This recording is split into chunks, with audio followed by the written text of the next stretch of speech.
थोड़ी देर पहले स्ट्राइक शुरू हुई है और अगर हम समय देखें तो लगभग 4 से 5 बजे के बीच का वो समय था भारतीय समय अनुसार, जब ईरान के अलग अलग इलाकों में हमले। हमारे साथ सुमित चौधरी हमारे साथ जुड़ रहे हैं। सुमित, कल ही डोनाल्ड ट्रंप ने कहा था हमारे अपाचे को गिराया गया, अब इसका बदला लिया जाएगा और भीषण हमला होगा। और अभी जो ईरानियन एजेंसियां जो रिपोर्ट कर रही हैं, दुनिया भर की जो मीडिया एजेंसियां रिपोर्ट कर रही हैं, बता रही हैं कोई इलाका बचा नहीं है। केशन द्वीप से लेकर के तेहरान तक हर जगहों पर हवाई हमले हुए हैं।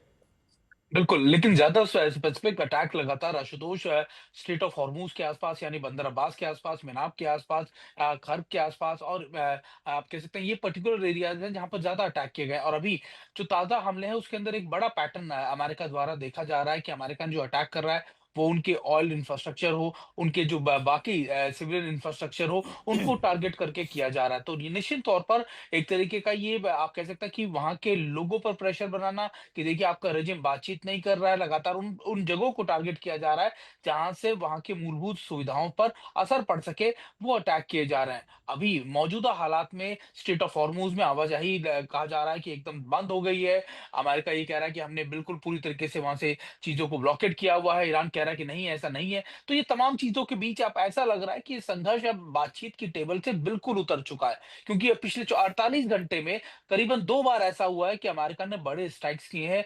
अपाचे अटैक हेलीकॉप्टर्स के मारे जाने के बाद लगातार अमेरिका ये कोशिश कर रहा है इस बात को जस्टिफाई करने की कि अगर हमारे कोई भी मिलिट्री एसेट्स को नुकसान पहुंचाया जाएगा तो उसका बदला हम इतने व्यापक स्तर पर लेंगे कि ईरान को ये सोचना पड़ेगा ताकि वो हमारे एक बार फिर से मिलिट्री एसेट्स को टारगेट ना करे। लेकिन मौजूदा हालात बहुत ज्यादा गंभीर होते जा रहे हैं। मौजूदा हालातों में ये है कि अब ईरान भी बड़े अटैक्स की कोशिश कर रहा है। वो बहरीन की बात कर रहे हैं, जो अमेरिका का फिफ्थ फ्लीट है उसको मिसाइल से टारगेट करने की कोशिश कर रहा है। स्ट्रेट ऑफ हॉर्मूज में अमेरिका के जो मौजूदा इस समय एयरक्राफ्ट माफ कीजिएगा की शिप्स मौजूद है उनको टारगेट करने की कोशिश कर रहा है। तो अभी ये परिस्थितियां ऐसी हैं कि वार पलटवार एक ऐसे मोड पर जा रहा है जहां पर एक दूसरे को नुकसान पहुंचाने की पुरजोर कोशिश की जा रही है।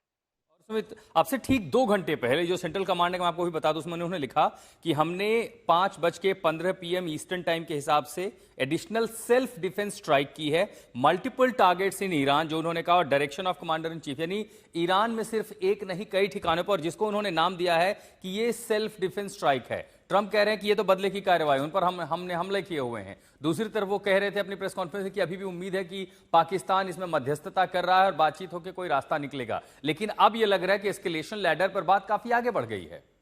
देखिए, 2 चीज़ें हैं। पिछले 24 घंटे में अगर आप देखें तो ये दूसरी फेज़ ऑफ आप कह सकते हैं स्ट्राइक्स हैं अमेरिका की। और अमेरिका ने कल भी इस बात को ये कहकर जस्टिफ़ाई किया था कि ये सेल्फ डिफेंस ऑपरेशंस हैं, सेल्फ डिफेंस ऑफ स्ट्राइक्स हैं। और ये कहा जा रहा था कि देखिए ये स्ट्राइक्स इसलिए की जा रही है ताकि ईरान की तरफ से जो ड्रोन्स और मिसाइलें दागी जा रही हैं उससे अमेरिका के किसी भी मिलिट्री एसेट्स को कोई नुकसान ना पहुँचे, इसलिए उनकी उन कैपेबिलिटीज़ को, उनके मोबाइल लॉन्चर्स को, उनके कमांड एंड कंट्रोल सेंटर्स को दोबारा से टारगेट किया जा रहा है। बंदर अब्बास के इलाकों को स्पेसिफिक तौर पर, मिनाब के इलाकों को स्पेसिफिक तौर पर टारगेट किया जा रहा है।